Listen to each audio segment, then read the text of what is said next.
Vygotsky, Social Development Theory. He was born November 17, 1896, in Orsha, Russia.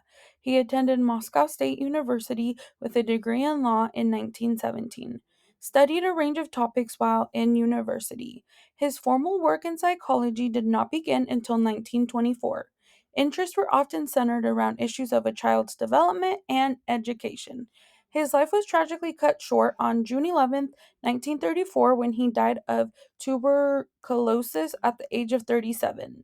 Most of his work was not discovered until after his death, and they had a hard time getting it validated with a lack of translation and lack of hypotheses involved to test his theories. Sociocultural theory. Children acquire their cultural value, beliefs, and problem solving skills through people in society with more knowledge of the matter of the subject. The theory is made up of the concepts such as cultural specific tools, private speech, and the zone of proximal development. The more knowledgeable other, MKO. Better understanding of or a higher ability level than the learner in regards to a specific task, process, or concept.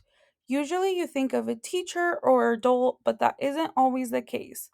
The more knowledgeable other might not even be a person. Technology has made a huge impact on learning that you can ask your computer, phone, or any other technology device and it could give you the answer. The zone of proximal development, a concept that relates to the difference between what a child can achieve independently and what a child can achieve with guidance and encouragement from a skilled partner. This specific area is where kids should be receiving the most sensitive instructions or guidance. Interactions with peers is an effective way of developing skill and strategy. Ways it's used in a modern day classroom by social interaction with peers, teachers, and parents. Vygotsky emphasized the collaborative nature of learning by the construction of knowledgeable through social negotiation.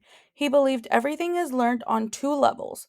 First, through interaction with others, and then integrated into the individual's mental structure. First, it's between people, then inside the child to interpret their own definition or idea. Most student centered approached as all these ideas come together to create more, and you take what you understand.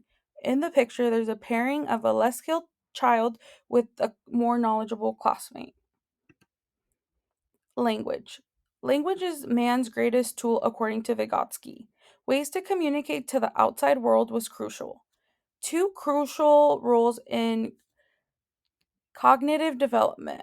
Main way adults transmit information to children, and language itself becomes a powerful tool of intellectual adaptation.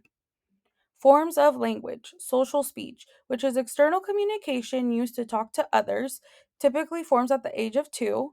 Private speech, typically form the age of 3, which is directed to self and serves as intellectual function. Vygotsky was the first psychologist to document the importance of private speech. He considered private speech as a transitional point between social and inner speech, the moment in development where language and thought unite to constitute verbal thinking. Then it goes underground, diminishing in audibility as it takes on a self regulating function and is transformed into silent inner speech, typically formed at the age of 7. Inner speech is not the anterior aspect of external speech. It is a function in itself. It still remains speech through connected with words, but while in external speech throughout is embodied in words, in inner speech, words die as they bring forth thought. Inner speech is to a large extent thinking in the purest mean. And there are my resources.